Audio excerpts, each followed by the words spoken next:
محمد رسول حبیب کریم سمیع علیم ونبیہ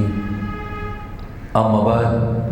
فاعوذ باللہ من الشیطان الرجیم بسم اللہ الرحمن الرحیم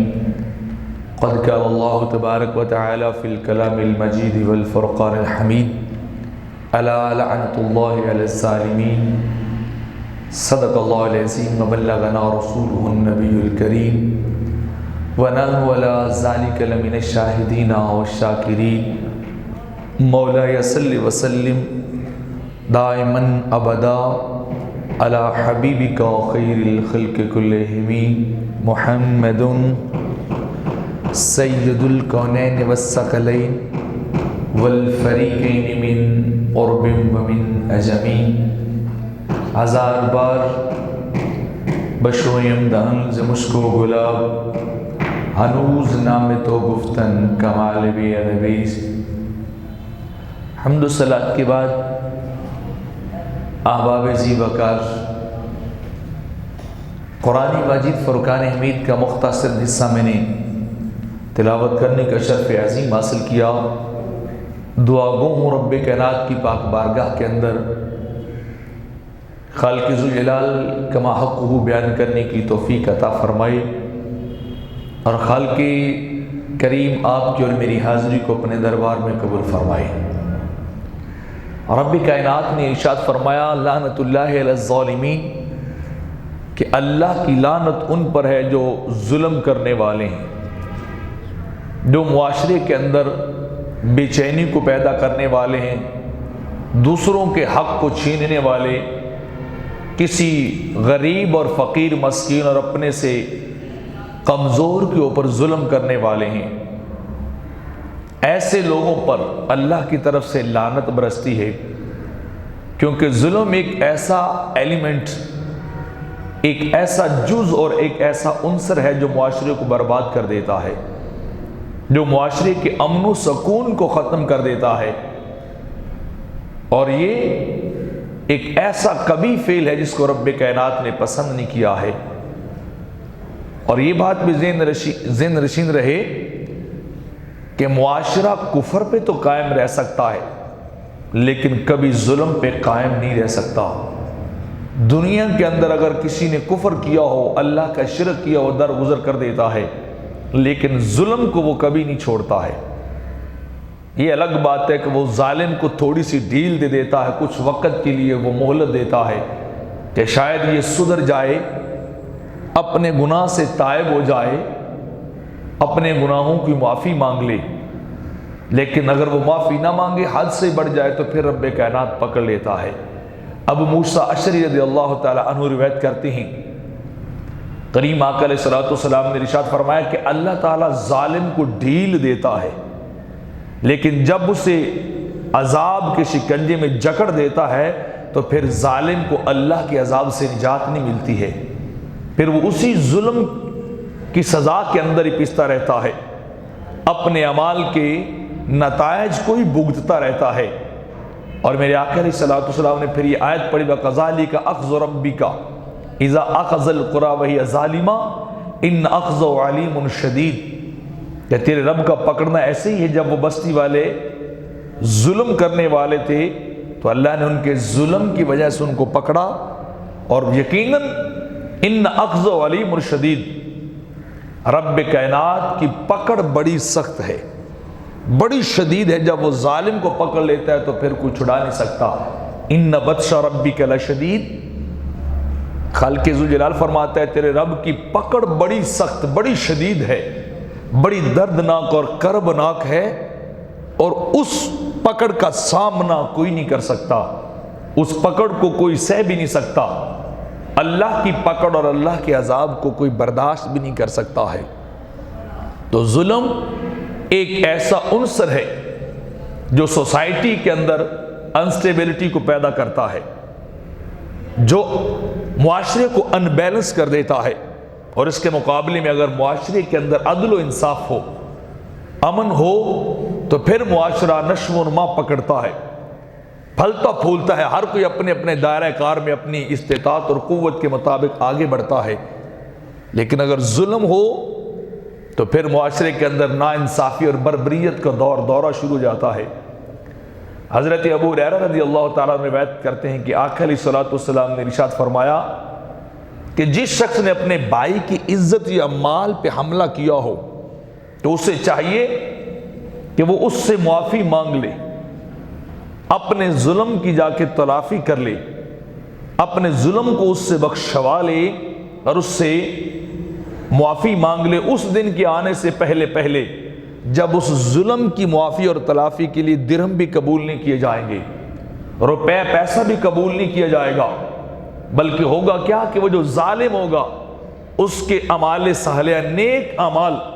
لے کر اس مظلوم کو دے دیے جائیں گے، اس مظلوم کی داد رسی جو ہے وہ کر دی جائے گی۔ اور اگر خدا نخواستہ اس ظالم کے پاس نیکیاں کم ہیں کہ اس مظلوم کی داد رسی نہیں ہو سکی، اس کے ظلم کا کما حق و مداوع اور بدلہ نہیں دیا جا سکا ظالم کی نیکیاں لے کر، تو پھر رب کائنات کیا کرے گا؟ مظلوم کے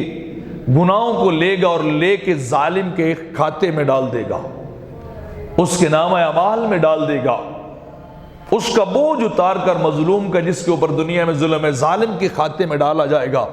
اور اسے کہا جائے گا یہ تیرے اس ظلم کا بدلہ ہے جو تو نے دنیا میں کیا تھا، دنیا میں تو نے ظلم روا رکھا تھا۔ حضرت ابو ہریرہ رضی اللہ تعالیٰ عنہ روایت کرتے ہیں آقا علیہ الصلوۃ والسلام نے فرمایا لوگو تم جانتے ہو کہ مفلس کون ہے؟ صحابہ کرام نے عرض کی اے اللہ کے رسول، مفلس وہ شخص ہے جس کے پاس روپے پیسہ نہ ہو، جس کے پاس مال و دولت نہ ہو، جس کے پاس دنیا کا ساز و سامان نہ ہو، مفلس تو وہی ہوگا۔ تو آقا علیہ الصلوۃ والسلام نے ارشاد فرمایا نہیں، مفلس وہ نہیں ہے جس کے پاس روپے پیسہ نہیں ہے، جس کے پاس درم و دینار اور خزانے نہیں ہیں، بلکہ فرمایا میری امت میں مفلس وہ شخص ہوگا جو یوم قیامت جب آئے گا تو اس کے پاس نماز بھی ہوگی، اس کے پاس روزہ بھی ہوگا، اس کے پاس زکوٰۃ بھی ہوگی،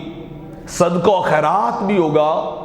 اس طرح کے دیگر اعمال صالحہ بھی اس کے پاس ہوں گے،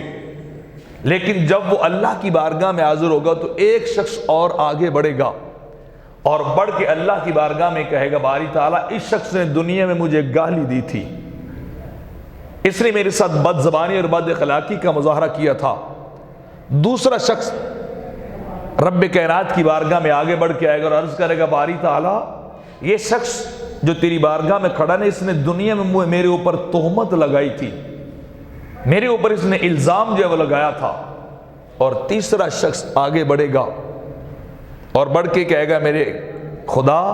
اے رب کائنات اس نماز روزے اور حج زکوٰۃ والے شخص نے، نیکیوں والے شخص نے دنیا میں میرا مال کھایا تھا، ناجائز میرا مال ہڑپ کر لیا تھا۔ اور چوتھا شخص آگے بڑھے گا اور آگے بڑھ کے کہے گا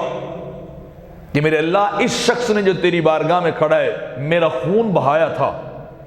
مجھے تکلیف کے اندر مبتلا کیا تھا، اس نے میرے ساتھ زیادتی کر لی تھی۔ اگلا شخص بڑھے گا باری تعالیٰ اس نے مجھے اذیت پہنچائی تھی، اس نے مجھے تکلیف اور درد میں مبتلا کیا تھا۔ تو جب اتنے سارے لوگ اپنی کمپلینٹ سے لے کے آ جائیں گے، اپنی شکایات لے کے آئیں گے رب کائنات کی بارگاہ میں، تو خالق ذوالجلال ان کی شکایتوں کو دور کرنے کے لیے اس آدمی کی نیکیوں کو اس کے نامہ اعمال سے نکال کر انہیں دیتا جائے گا، ان کے نامہ اعمال میں منتقل کی جائیں گی۔ گالی والے کو نیکیاں مل جائیں، کھانے والے کو نیکیاں مل جائیں گی، تہمت لگائی گئی تھی اس کو نیکیاں مل جائیں گی، جس کا مال کھایا گیا تھا اسے نیکیاں مل جائیں گی، اور جس کو اذیت اور تکلیف دی گئی تھی اس کو بھی اس صالح اور متقی جو بظاہر بنا تھا نیکیاں دے دی جائیں گی۔ اور کیفیت یہ ہوگی کہ یہ نماز روزوں کے انبار لانے والا، صدقات و خیرات، حج زکوٰۃ روزوں کے ڈھیر لانے والا شخص بالکل خالی دامن ہو جائے گا، اس کے پاس کچھ نہیں بچے گا، اس کا نامہ اعمال بالکل خالی ہو جائے گا۔ اور پھر حتیٰ کہ یہاں تک بھی کہ اگر ان کی نیکیاں دینے سے ان کے ظلم کا بدلہ نہیں ہوا، ان کی داد رسی نہیں، تو ان ساروں کے گناہ نکال کے اس کے پلڑے میں ڈالے جائیں گے۔ اور پلڑے میں ڈال کر ان گناہوں کی وجہ سے اس شخص کو جہنم رسید کر دیا جائے گا، جہنم ڈال دیا جائے گا۔ جو شخص دنیا میں حقوق اللہ کو تو پورا کرتا رہا لیکن حقوق العباد کو پورا نہیں کیا،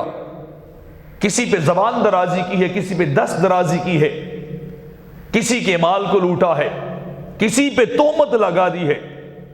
تو میرے آقا فرماتے ہیں وہ شخص مفلس ہے جس کے پاس قیامت کے دن کچھ بھی نہیں ہوگا، جس کا نام اعمال قیامت کے دن بالکل خالی کر دیا جائے گا۔ کس وجہ سے؟ کہ اس کا ایٹیٹیوڈ اور بیہیویئر اپنے دائیں بائیں اور سراؤنڈنگ پیپل لوگوں کے ساتھ درست نہیں تھا، پبلک کے ساتھ اس کی باتیں درست نہ تھی۔ تو فرمایا مفلس حقیقت میں وہ ہے جو قیامت کے دن بالکل نیکیوں سے خالی ہو جائے گا۔ میرے آقا علیہ الصلوۃ والسلام نے ارشاد فرمایا المسلم من سلم المسلم من لسانہ ویدہ او کما قال، فرمایا مسلمان وہ ہے جس کی زبان اور ہاتھ سے دوسرا مسلمان محفوظ رہے، وہ مسلمان ہے کامل جس نے اپنی زبان پہ کسی پہ کبھی تہمت نہ لگائی ہو، زبان درازی نہ کی ہو، کسی کو گالی نہ دی ہو، اس کے ہاتھ نے کسی کے ساتھ زیادتی نہ کی ہو، ظلم نہ کیا ہو، کسی کی عزت پہ حملہ نہ کیا ہو، وہ کامل مسلمان ہے۔ صحابہ کرام بیٹھے، آقا علیہ الصلوۃ والسلام کی بارگاہ میں عرض کی حضور کون سا اسلام اچھا ہے، کون سا طریقہ سب سے اعلیٰ جسے ہم اپنا لیں اور ہم کامیاب ہو جائیں گے؟ تو میرے آقا علیہ الصلوۃ والسلام نے ارشاد فرمایا تمہارے ہاتھ اور تمہاری زبان سے کسی دوسرے کو تکلیف نہ پہنچے، دوسرے تمہاری وجہ سے اذیت کے اندر مبتلا نہ ہو، وہ چاہے وربلی ہو یا پریکٹیکلی فزیکلی ہو، کسی طرح بھی کوئی دوسرا مسلمان تمہاری زبان کی وجہ سے تنگ نہ ہو، تمہارے ہاتھ کی وجہ سے تنگ نہ ہو۔ اگر تم ایسی زندگی گزارو گے تو تم سب سے اعلیٰ مسلمان بن جاؤ گے، سب سے اعلیٰ مسلمان بنو گے جب تمہاری زبان اور تمہارے ہاتھ سے دوسرا بندہ محفوظ رہ جائے گا۔ اور عبداللہ بن مسعود رضی اللہ تعالی عنہ روایت کرتے ہیں کہ جس شخص نے کسی ظالم کی مدد کی اس کے ظلم کے دوران، کسی کی زیادتی کے دوران،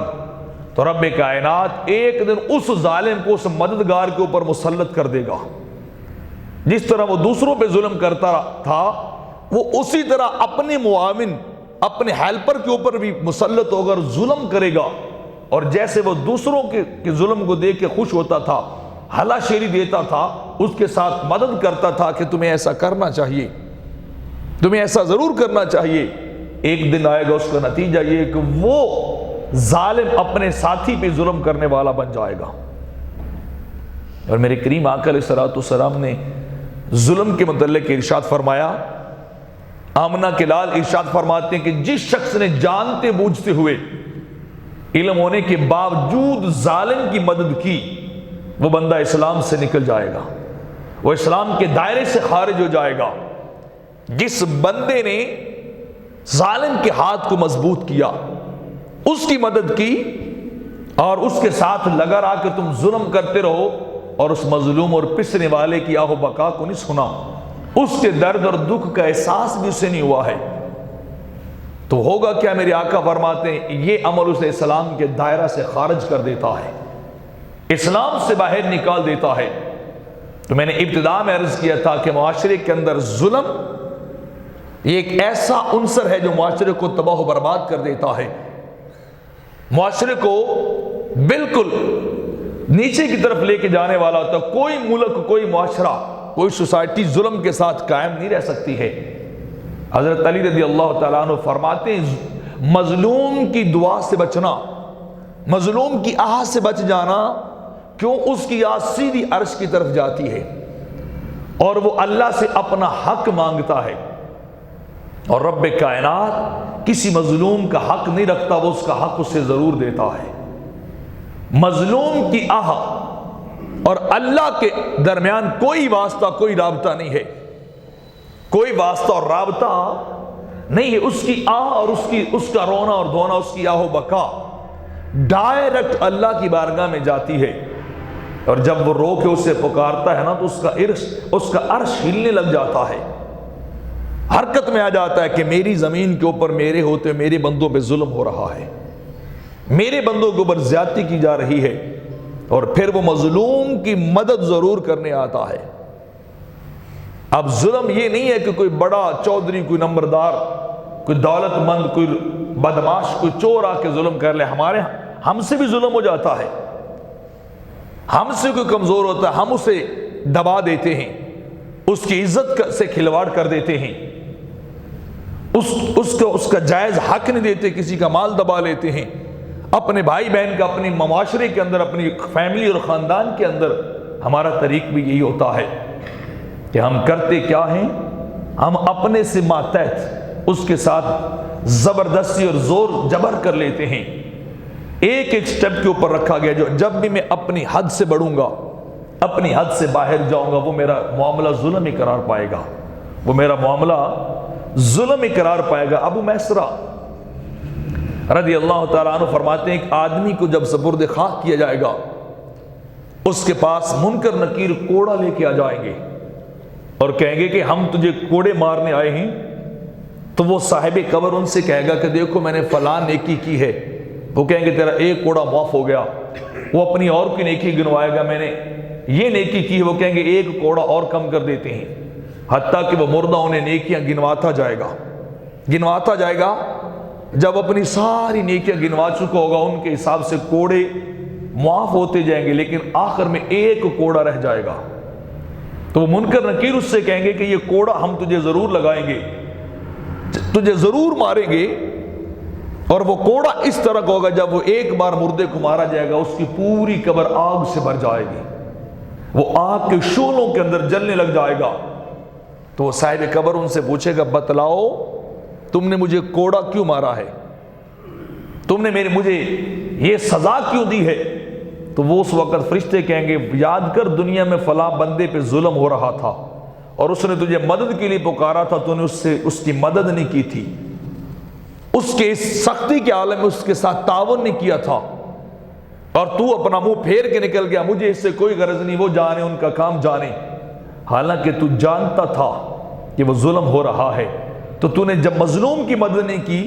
اس گناہ کی وجہ سے ہم نے تجھے ایک کوڑا مارا ہے۔ اور کوڑے کی شدت کا عالم یہ ہے کہ قبر آگ کے شعلوں سے بھر گئی۔ تو اندازہ لگائیے، یہ تو وہ شخص ہے جس نے مظلوم کے ساتھ تعاون نہیں کیا، اس کی داد رسی نہیں کی، اس کی مصیبت کے وقت اس کے ساتھ تعاون نہیں کیا ہے۔ تو جو خود کسی پہ ظلم کرنے والا ہوگا، جو کسی کے ساتھ زیادتی کرنے والا ہوگا، اس ظالم کی عذاب اور درد کی کیفیت کا عالم کیا ہوگا، اس کا عالم کیا ہوگا جو انسان کے بیان سے ہی باہر ہے۔ اور حضرت میمون بن مہران رضی اللہ تعالیٰ عنہ روایت کرتے ہیں، ایک شخص ایسا ہے جو قرآن کی تلاوت کرتا رہتا ہے، لیکن اس کے باوجود وہ ملعون ہو جاتا ہے، اس پہ لعنتیں برستی ہیں۔ تو لوگوں نے پوچھا، جی وہ کیسے ہو سکتا ہے، تلاوت بھی کرنے والا ہو اور ملعون اور لعنتی بھی ہو جائے، یہ کیسے ہو سکتا ہے؟ تو وہ فرمانے لگے، قرآن پڑھ کے دیکھو، اللہ فرماتے ہیں، الا لعنت اللہ علی الظالمین، اللہ کی لعنت برستی ہے ظالموں پر۔ وہ تلاوتیں ضرور کرتا تھا لیکن ظلم بھی کرتا تھا، وہ نمازیں بھی پڑھتا تھا لیکن اپنے ماتحتوں کے ساتھ بدتمیزیاں بھی کرتا تھا، وہ قرآن کی تلاوت بھی کرنے والا تھا لیکن اپنے سے کمزور لوگوں کے ساتھ دھونس دھاندلی بھی کرنے والا تھا، اپنے روپے پیسے اور اپنی حیثیت کی وجہ سے ان کے ساتھ ظلم اور بربریت کو روا رکھنے والا تھا۔ تو جب وہ خلقت پہ ظلم کرے گا تو تلاوت قرآن بھی نہیں بچا پائے گی، تلاوت بھی اس کے کام نہیں آ سکتی ہے۔ اور فقیہ ابو اللیث سمرقندی رحمۃ اللہ علیہ فرماتے ہیں کہ فرمایا کہ ظلم سے بڑھ کر کوئی گناہ نہیں ہے۔ فقیہ ابو اللیث فرماتے ہیں کہ ظلم سے بڑھ کر کوئی گناہ بھی نہیں ہے، کیونکہ جب یہ معاملہ بندوں اور دونوں انسانوں کے درمیان ہوگا تو یہ اس وقت تک معاف نہیں ہوگا جب تک اگلا معاف نہ کر دے۔ آپ فرماتے ہیں آج تمہیں اپنے ظلم کی معافی مانگ لینی چاہیے، کیونکہ بندے اور رب کے درمیان معاملہ ہو تو رب بڑا غفور رحیم ہے، رب کائنات بڑے حوصلے والا، بڑا غیور ہے، وہ بندے کے بڑے بڑے ظلموں کو معاف کر دیتا ہے، بڑے بڑے گناہوں کو معاف کر دیتا ہے۔ لیکن جو ظلم کسی شخص نے دوسرے شخص پہ کیا ہوگا وہ اتنی دیر تک نہیں معاف ہوگا جتنی دیر تک وہ بندہ مظلوم نہیں معاف کر دے گا۔ وہ جب تک اپنے معاملے سے دستبردار نہیں ہوگا اتنی دیر تک ظلم کا معاملہ جو ہے وہ کبھی بھی نہیں ختم ہو سکتا ہے۔ اور آپ فرماتے ہیں کہ اگر تو اس سے معافی نہ مانگ سکے جس کے ساتھ تو نے ظلم کیا ہے تو پھر یوں کر وہ جو مظلوم تھا اس کے حق میں دعا کیا کر، اللہ کی بارگاہ سے مغفرت اور بخشش اور رحمت کی دعا کیا کر۔ جب تو بار بار دعا کرے گا ایک وقت ایسا آئے گا رب کائنات تیرے اس ظلم کو معاف کر دے گا، اس دعا کی وجہ سے جو تو مظلوم کے حق میں جو ہے وہ کرتا رہا۔ اور پھر عبداللہ ابن مسعود رضی اللہ تعالیٰ نے فرماتے ہیں کہ جب کسی شخص نے ظالم کے ظلم میں اس کی کسی طرح بھی مدد کی، زبان کے ساتھ یا ہاتھ کے ساتھ، دلیل کے ساتھ یا بات اور عمل کے ساتھ مدد کی، تو فرمایا کہ وہ جب اللہ کی بارگاہ میں حاضر ہوگا یوم قیامت رب اس سے ناراض ہو جائے گا، رب اس کے ظلم کا بدلہ اس کے اوپر ڈال دے گا اور اس سے اللہ کوڑے مارے گا، برسوائے گا فرشتوں سے کہ یہ وہ ہے جس نے ظالم کی مدد کی تھی۔ چاہیے تو یہ تھا کہ مظلوم کی مدد کی جاتی، کسی بیچارے ماتحت کی اور جس کی حق تلفی ہو رہی تھی، جس کے ساتھ زیادتی ہو رہی تھی اس کی مدد کی جاتی، اور یہ وہ شخص ہے جس نے مظلوم نہیں ظالم کی مدد کی ہے۔ تو ظالم کی مدد کرنے والے پہ بھی اللہ کے کوڑے برسیں گے کہ تو نے فقط زبان چلا کے ایسا ماحول بنا دیا، ایسی کیفیت بنا دی کہ اس مظلوم کے ساتھ مدد نہیں کی بلکہ ظالم کے لیے راستہ ہموار کر دیا، ظالم کے لیے تو نے سب کچھ کیا۔ تو وہ جو ظالم کا مددگار ہے اس پہ بھی اللہ کی ناراضگی ہو رہی ہے۔ امیر المومنین حضرت عمر فاروق نے احنف بن قیس سے پوچھا مجھے بتاؤ سب سے بڑا جاہل کون ہے؟ تو انہوں نے احنف بن قیس نے جواب دیا حضور سب سے بڑا جاہل وہ ہے جس نے اپنی آخرت دنیا کے لیے بیچ ڈالی، دنیا کی کمائی اور دنیا کو کمانے کے لیے آخرت کو بیچ دیا، آخرت کو فروخت کر دیا دنیا کے ہاتھ۔ تو امیر المومنین فرمانے لگے کیا میں تجھے اس سے بڑے جاہل کی بات نہ بتاؤں، اس سے بڑے جاہل کی خبر نہ دوں؟ تو احنف بن قیس نے کہا جی حضور آپ ضرور بتائیے آپ کی نظر میں کون سب سے بڑا جاہل ہے؟ تو آپ نے فرمایا جس نے اپنی آخرت دوسروں کی دنیا کے بدلے بیچ ڈالی، وہ سب سے بڑا جاہل جس نے اپنی آخرت دوسروں کی دنیا کے بدلے دوستوں کو راضی کرنے میں لگا رہا، دوستوں کے ساتھ تعاون میں گناہ کرتا رہا، بیلیوں کے ساتھ مل کے غلط کاریاں کرتا رہا، ظلم کرتا رہا، یہ نہ دیکھا کہ میں جس کے ساتھ تعاون کر رہا ہوں وہ حق پہ بھی ہے یا کہ نہیں ہے، وہ غلط ہے یا صحیح ہے، وہ درست ہے یا غلط، اس بات کا کبھی اس نے مشاہدہ ہی نہیں کیا، غور و فکر نہیں کیا، اس بات کا کبھی اس نے اندازہ ہی نہیں کیا تھا۔ تو اس نے کیا کیا؟ دوسروں کی وجہ سے اپنی آخرت کو بیچ ڈالا۔ عمر فاروق فرماتے ہیں سب سے بڑا جاہل وہی ہے، سب سے بڑا جاہل وہی شخص ہے۔ حضرت سفیان ثوری رحمت اللہ تعالی فرماتے ہیں کہ تیرا اللہ کی بارگاہ میں 70 ایسے گناہوں کا بوجھ لے کر حاضر ہونا کہ جن کا معاملہ تیرے اور تیرے خدا کے درمیان ہو،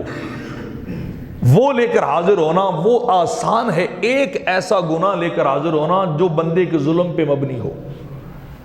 یعنی اللہ حقوق اللہ کے 70 گناہ ہوں تو بندہ لے کے چلا جائے، اللہ کے حقوق کو پورا نہ کیا ہو، اللہ کے حقوق میں کمی کر دی ہو، 70 بڑے کبیرہ گناہ ہوں، بندہ وہ لے کے چلا جائے رب کی بارگاہ میں۔ سفیان ثوری فرماتے ہیں وہ آسان ہے،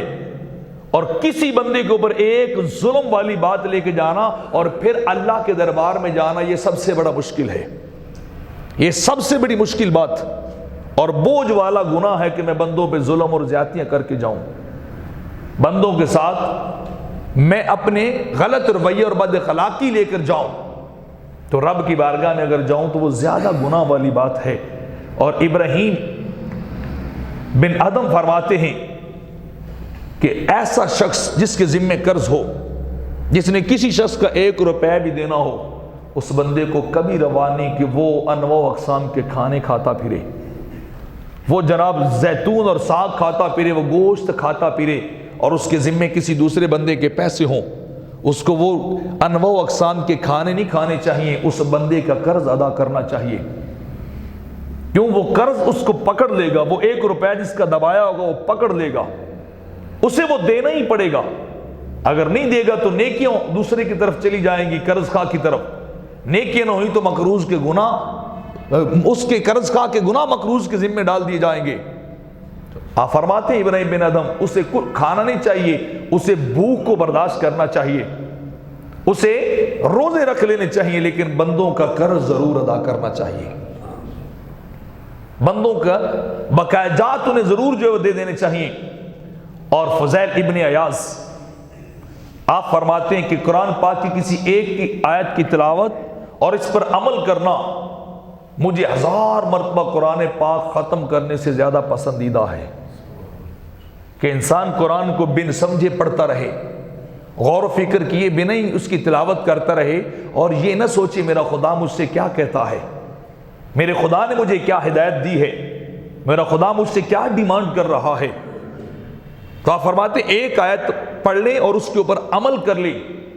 اور اس کے مقابلے میں 1000 مرتبہ قرآن کی تلاوت بار بار ختم قرآن کرنا، وہ ایک آیت کے اوپر عمل ہو جانا اس تلاوت سے بہتر ہے، وہ زیادہ اجر و ثواب کا باعث ہے۔ اور دوسری بات آپ فرماتے ہیں کہ کسی مومن کو خوش کرنا اور اس کی ضرورت کو پورا کر دینا، اس کی مدد کر دینا، فضیل عیاض فرما رہے ہیں کہ کسی مومن کو خوش کرنا، اس کے لیے خوشی کا ماحول مہیا کر دینا، سبب بن جانا، اور اس کی کسی ضرورت کو پورا کر دینا، آپ فرماتے ہیں مجھے ساری عمر کی عبادت کرنے سے زیادہ اچھا لگتا ہے۔ ساری عمر کی عبادت ایک طرف، بندہ مومن کی مدد ایک طرف، ایک مومن ضرورت مند کی مدد کر دینا، اس کی ضرورت کو پورا کر دینا، یہ ایک طرف، اور ساری عمر کی عبادت ایک طرف۔ اور تیسری بات آپ ارشاد فرماتے ہیں کہ دنیا سے اپنے آپ کو دور کر لینا، دنیا کے معاملات سے اپنے آپ کو الگ تھلگ کر لینا، کہ انسان گناہ میں نہ پڑ جائے، یہ ارض و سماوات میں بسنے والی ساری مخلوق کی عبادت سے بہتر ہے کہ انسان حقوق اللہ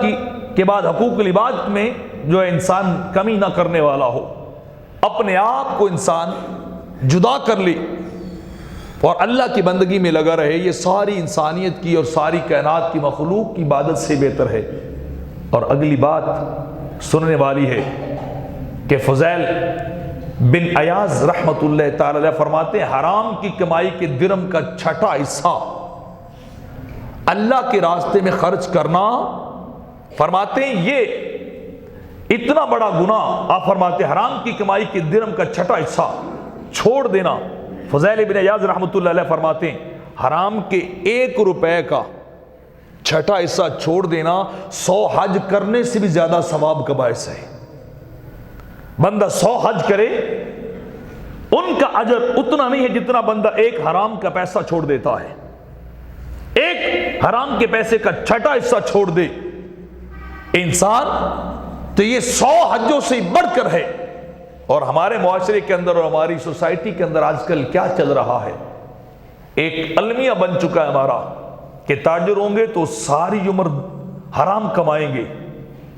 اپنے سامان کے اندر ملاوٹ کریں گے، جو نوکری کوئی بیوروکریٹ ہوں گے، ملازمین ہوں گے تو اپنے عہدوں کا اور اپنے رینکس کا ناجائز فائدہ اٹھائیں گے، اگر کسی اور جگہ پہ لگے ہوئے ہیں تو وہاں سے حرام کمائی کما لیں گے، اور حرام کمائی کر کر کے جناب جب اپنے گھر بھر گئے، جب انتہا کما لیا تو پھر کیا کرتے ہیں، پھر کوئی مسجد بنوانے لگ جاتا ہے، کوئی مدرسے کے ساتھ تعاون کرتا ہے، کوئی لنگر جاری کر دیتا ہے، کوئی لنگر چلا رہا ہے، جی میں تو لنگر دے رہا ہوں اللہ کی مخلوق کو، یہ نہیں پتا پیچھے ساری عمر حرام کماتا رہا ہے، ساری عمر حرام کمایا ہے۔ تو اگر حرام کا روپیہ ہو اور اس کا 6واں حصہ چھوڑ دینا، پورا روپیہ نہیں 6واں حصہ چھوڑنا، فضیل بن عیاض کہتے ہیں 100 حجوں سے زیادہ بہتر ہے۔ ہمارے تاجر کیا کر رہے ہیں، ناپ تول کے اندر کمی کرتے ہیں، خالص چیز کے اندر ملاوٹ کر دیتے ہیں، معاشرے کے اندر کوئی چیز ایسی نہیں ہے جو آپ کو خالص مل سکے. اور معاشرہ کن کا ہے؟ مسلمانوں کا ہے. سوسائٹی اور ملک کن کا ہے؟ توحید پرستوں کا ہے. یہاں حکومت کن کی ہے؟ کلمہ پڑھنے والوں کی ہے. یہاں ساری مسلمان بستے ہیں جو اللہ کو ماننے والے ہیں. اور عمل کیا ہے؟ مرچیں بیچتے ہیں، ان کے اندر اینٹیں شامل کر کے کیمیکل شامل کر دیتے ہیں. بندے کے پاس دودھ کا ایک قطرہ نہیں ہوتا، وہ پوری گاڑیاں بنا کے بیچ رہے ہیں. وہ ہزاروں کلو اور ہزاروں من بیچے جا رہے ہیں. اتنا اللہ کی مخلوق کے ساتھ ظلم، اور وہ بھی اس مملکت خداداد کے اندر اس کو حاصل بھی لا الہ الا اللہ محمد الرسول اللہ کے کلمے پہ کیا گیا تھا. ہر بندہ ایک دوسرے کو لوٹنے پہ لگا ہوا ہے، ہر بندہ دوسرے کو کاٹنے میں لگا ہوا ہے. میرا پیٹ بھر جائے، وہ مرتا ہے وہ مر جائے. کوئی بیماری کے اندر مبتلا ہوتا ہے، ہو جائے 2 نمبر چیزیں کھا کھا کے، ناقص غذا کھا کھا کے، کوئی حرام، حتیٰ کہ حرام تک چیزیں کیوں نہ ہوں. گدے ذبح کر کر کے بیچے جا رہے ہیں، کتوں کا گوشت بیچا جا رہا ہے پاکستان کے اندر، اس ملک کے اندر. اور مسلمان دوسرے مسلمان کو کھلا رہے ہیں، دوسروں کو کھلا رہے ہیں. اور پھر دعویٰ کیا ہے کہ دنیا کے اوپر راج کرنا چاہیے. توحیدی ہم ہیں، اللہ کی پسندیدہ مخلوق بھی ہم ہیں. ہمیں تو کچھ نہیں ہونا چاہیے، ہمیں تو عذاب اور ہمیں تو جناب پوچھ گاچھ نہیں ہونی چاہیے. سال کے بعد ایک آدھی محفل کرائی اور اپنے تہیے سمجھ لیا کہ پچھلا سارا ہی پوچھا پھیر دیا. ایک آدھا مسجد کا کوئی مینار کھڑا کروا دیا یا کوئی ایک آدھا اور کام کر دیا تو سمجھا کہ پچھلے سارے ختم ہو گئے جو دوسرے مسلمانوں کے ساتھ ظلم کر کر کے آ رہے تھے. یہ وجہ ہے کہ حقوق کلہ رب کائنات معاف کر سکتا ہے، حقوق العباد نہیں کرے گا. تو ہمارا عالم کیا چل رہا ہے؟ حرام پہ حرام کھائے جا رہے ہیں، حرام پہ حرام. تاجر، بیوروکریٹ، ملازم، بزنس کمیونٹی، ہر شعبہ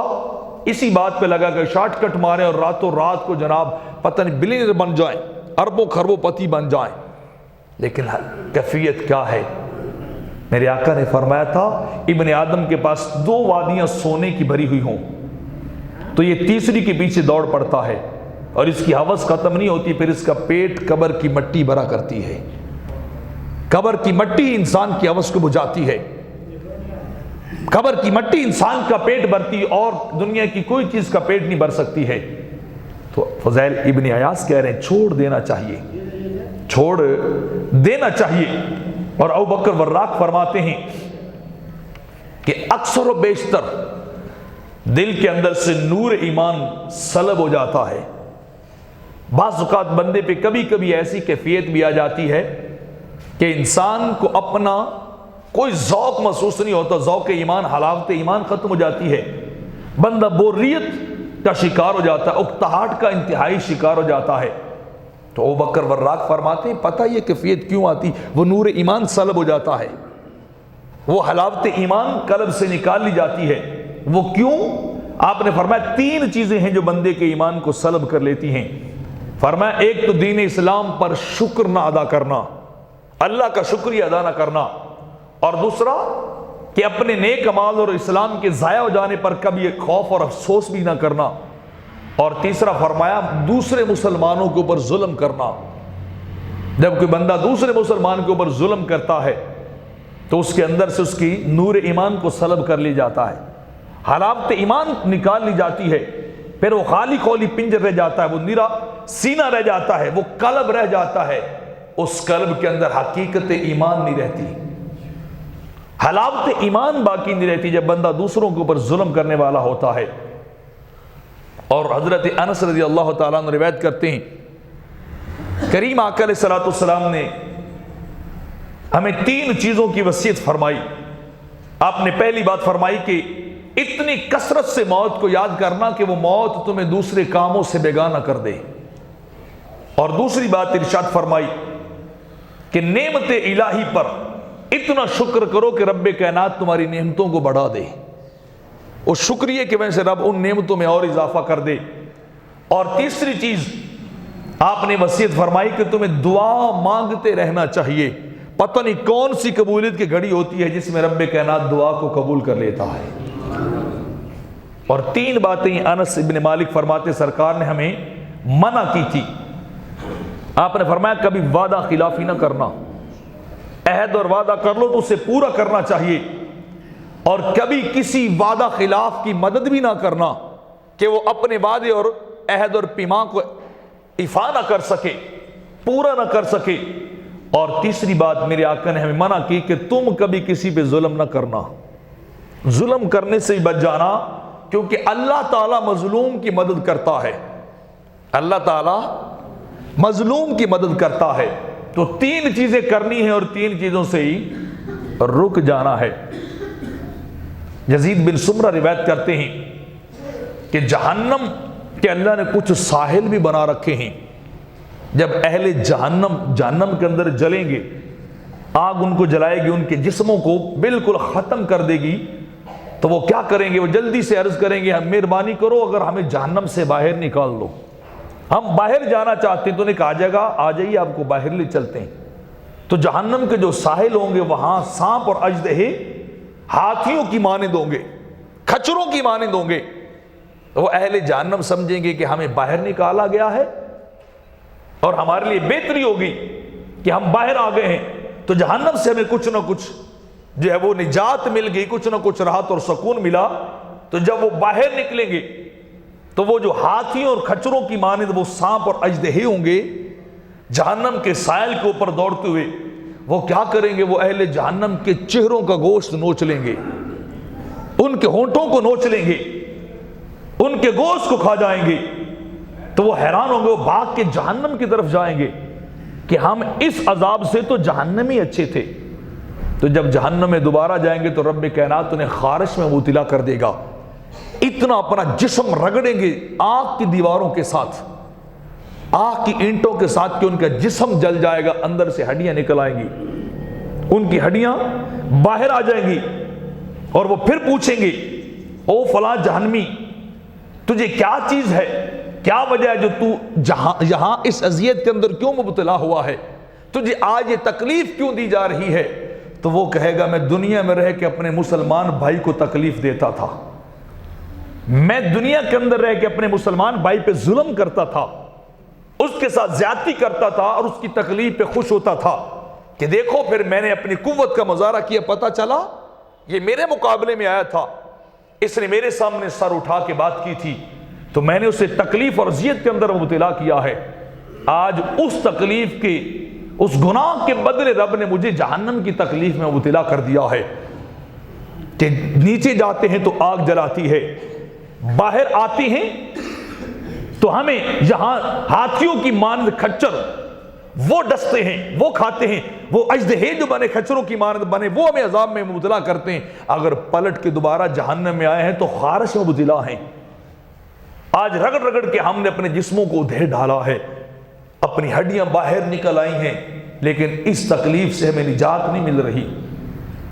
تو بدلہ کس کا تھا؟ دنیا میں دوسرے پہ ظلم کیا تھا، کسی ماتحت اور اپنے سے کم تر پہ، کسی اپنے ماتحت اور اپنے سے نیچے والے کے ساتھ زیادتی کر لی تھی، اس زیادتی کا بدلہ آج یہاں، اور رب کائنات پر ارشاد فرمائے گا زدناہم عذابا فوق العذاب بما کانوا یفسدون۔ آج ان کا عذاب کم نہیں ہوگا، ہم عذاب پہ عذاب بڑھاتے جائیں گے، عذاب کو دگنا کرتے جائیں گے۔ باری تعالیٰ کیوں عذاب ہے؟ بما کانوا یفسدون، یہ دنیا میں رہ کے فساد کرتے تھے۔ تو میں نے شروع میں آیت پڑھی تھی الا لعنت اللہ علی الظالمین، رب کائنات نے فرمایا اللہ کی لعنت برستی ہے ظلم کرنے والوں پہ، جو دنیا میں رہ کے ظلم کرتے ہیں، جو دنیا میں رہ کے ایک دوسرے کے ساتھ زیادتیاں کرتے ہیں اور پھر اپنی چودراہٹ کا اظہار کرتے ہیں، اپنی دولت اور اپنے سٹیٹس کو شو کرتے ہیں کہ دیکھا میں نے کیسے اس کو رگڑا لگا دیا، دبا دیا، اور یہاں نظر تک نہیں آیا۔ آج دنیا میں تو شاید تو بچ جائے گا، قیامت کے دن نہیں بچ پائے گا، کیونکہ مولا علی کا فرمان ہے نظام کائنات کفر پہ اور شرک پہ قائم رہ سکتا ہے، لیکن دنیا کا نظام کبھی ظلم پہ قائم نہیں رہ سکتا ہے۔ ظلم اللہ روا نہیں رکھنے دیتا کسی کو بھی، اپنے حق میں اس کو نہ مانو، اس کے مقابلے بتوں کو مانو، مورتوں کو مانو، مظاہر فطرت کو مانو، وہ برداشت کر لیتا ہے، میرا کچھ نہیں بگڑتا۔ لیکن اس کی مخلوق کو تنگ کیا جائے، کسی مسکین فقیر یتیم کو تنگ کیا جائے، کسی بیوہ کو تنگ کیا جائے، کسی سوسائٹی کے نچلے طبقے کے فرد کو تنگ کیا جائے، وہ اس کو برداشت نہیں کرتا، اس کی یا سیدھی پھر عرش تک جاتی ہے، پھر وہ اپنے قانون چلاتا ہے کہ میں ذرا تمہیں پکڑوں اور بتاؤں تم میرے بندوں پہ ظلم کیسے کر رہے ہو۔ تو آج وقت ہے اگر میرے اندر کسی بھی سطح کا، میں یہ نہیں کہتا کہ کوئی بڑا چودھری ہے تو وہی ظلم کرنے والا، کوئی نمبردار ایم پی ایم این اے یا کوئی بڑی سیٹ کے اوپر بیٹھا ہوا کوئی سرکاری آدمی ہے، ملازم بیوروکریٹ ہے یا کوئی جج ہے، نہیں، بندہ اپنے دائیں بائیں دیکھے۔ آپ اپنے رشتہ داروں کے اوپر نظر ڈالیں کسی موقع پہ کہ ہاں آپ ظلم کر رہے ہیں۔ حضرت حذیفہ نے فرمایا، آقا علیہ السلام نے فرمایا کہ تم لوگوں کے ساتھ ویسا نہ کرو جیسا لوگ تمہارے ساتھ کرتے ہیں۔ اگر لوگ تمہارے ساتھ نیکی کریں تو تم پھر نیکی کرو، اگر وہ تمہارے ساتھ ظلم زیادتی کرو تو تم بھی ظلم زیادتی کرو۔ فرمایا ایسی زندگی نہ بناؤ۔ صحابہ نے عرض کی حضور کیسی بنائیں؟ آپ نے فرمایا اگر لوگ تمہارے ساتھ اچھا کریں تو تم ان کے ساتھ اچھا کرو، اگر لوگ تمہارے ساتھ ظلم کریں تو تم ان کے ساتھ ظلم نہ کرو، تم ان کے ساتھ برائی کا بدلہ برائی سے نہ دو، صبر کر جاؤ، یا ان کے برائی کا بدلہ اپنی اچھائی کے ساتھ دینا چاہیے۔ فرمایا یہ تمہارا طریقہ زندگی ہونا چاہیے کہ تم اللہ کی رضا کے پیچھے چلو، نہ کہ لوگوں کے مطابق تم ان کا ایوارڈ ریوارڈ دیتے پھرو، ان کا بدلہ دیتے پھرو۔ تمہاری زندگی اس طرح نہیں ہونی چاہیے۔ تو آج وقت ہے ہمیں سوچنا چاہیے کہیں ایسا تو نہیں کہ میرا کوئی بھائی میری زیادتی کا شکار ہو رہا ہو، کوئی میرا برادری کا بندہ، کوئی میرا دوست، کوئی میرا ساتھی، کوئی میرا گلی محلے والا، تو ایسا نہیں ہے کہ میں اس کے ساتھ زیادتی کر رہا ہوں کہ راستہ میں درست نہیں دیتا کسی گزرنے والے کو، نکاسی آب اس کو خالی کو نہیں گزرنے دیتا، میں اپنے گھر سے روک کے کھڑا جاتا ہوں، میں راستے میں گند پھیلا دیتا ہوں، پانی پھینک دیتا ہوں کہ گزرنے والا وہاں پھسل کے گر جائے، یہ بھی ایک طرح کا ظلم اور زیادتی اور حقوق العباد کے اندر ناانصافی کی بات ہے۔ تو ہر ایک عمل کا بدلہ انسان کو قیامت کے دن دیا جائے گا۔ تو 3 باتیں میں نے بس عرض کرنی۔ فرمایا موت کو کثرت سے یاد کرنا۔ انس بن مالک روایت کر رہے ہیں، سرکار نے فرمایا موت کو نہ بھول جانا، موت کو کثرت سے یاد کرنا کہ تمہیں قبر یاد رہ جائے۔ جب تمہیں قبر یاد رہے گی تو تمہارے اعمال زیادہ تیز ہو جائیں گے، تمہارا ذہن اس طرف لگے گا کہ میں نے قبر میں جانا ہے تو نیکیاں کر کے جانا ہے، نہ کہ میں نے گناہ کر کے جانا ہے، بدکاریاں کر کے جانا ہے۔ اور دوسری بات ارشاد فرمائی کہ اللہ کچھ دے تو اس کے دین پہ اس کا شکریہ ادا کرنا چاہیے کہ یہ بھی تیرا محض کرم ہے جو تو نے ہمیں کچھ دے دیا ہے، ورنہ میں تو اس لائق بھی نہیں تھا، میں تو اس قابل بھی نہیں تھا، میرے تو گناہ ہی اتنے زیادہ، میری بدکاریاں اتنی زیادہ، میرے کرتوت اتنے زیادہ کہ میں ایک ذرے اور ایک پانی کی بوند کے لائق نہیں تھا۔ گناہ ہونے کے باوجود وہ مجھے سب کچھ دیے جا رہا ہے، وہ مجھے سب کچھ عطا کیے جا رہا ہے۔ تو فرمایا اللہ کی نعمتوں پہ شکریہ ضرور ادا کرنا چاہیے۔ اور تیسری بات ارشاد فرمائی کہ تمہیں ہمہ وقت اس کی بارگاہ سے دعا مانگتے رہنا چاہیے۔ الدعاء صلاح المومن، میرے آقا نے فرمایا تھا دعا مومن کا ہتھیار ہے، اور کبھی مومن کو یہ ہتھیار نہیں چھوڑنا چاہیے۔ کبھی کوئی ایسا وقت ہوتا ہے جب تو مانگے گا، قبولیت کی گھڑی ہوگی، جو کچھ تیری زبان سے نکلے گا رب کائنات ویسے ہی عطا کرتا جائے گا۔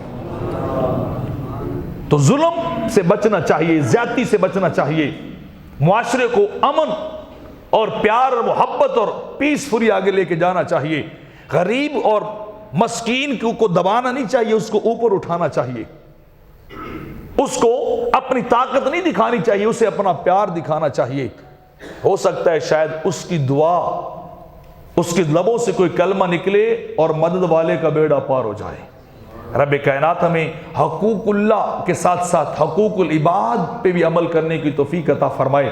اپنی برادری کی حد تک، اپنے فیملی کی حد تک، خاندان کی حد تک، سوسائٹی کی حد تک، محلے گلی کی حد تک ہمیں عدل و انصاف کو قائم کرنا چاہیے۔ آمین بجاہ نبی الامین۔